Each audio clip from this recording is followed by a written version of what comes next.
29 июня 2023 года на территории международного аэропорта имени Владислава Григорьевича Арзамба состоялись межведомственные учения с участием пограничного отряда Службы государственной безопасности Республики Абхазия, пограничного управления ФСБ России в Республике Абхазия, Центра специального назначения СГБ Республики Абхазия, специального отряда быстрого реагирования МВД Республики Абхазия, а также при содействии воздушных сил Министерства обороны Республики Абхазия. Учения направлены на организацию взаимодействия ведомств в интересах охраны и защиты государственной границы Республики Абхазия и поддержанию правопорядка на прилегающей территории контрольно-пропускного пункта «Аэропорт».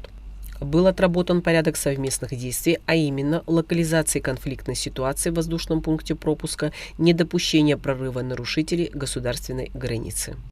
С учетом перспектив в ближайшее время реконструкции международного аэропорта имени Владислава Григорьевича Арзамба соответствующими силовыми структурами, прежде всего в координации службы государственной безопасности, были произведены учения, направленные на отработку действий в случае изменения оперативной обстановки на данном контрольно-пропускном пункте. Замысел был следующим.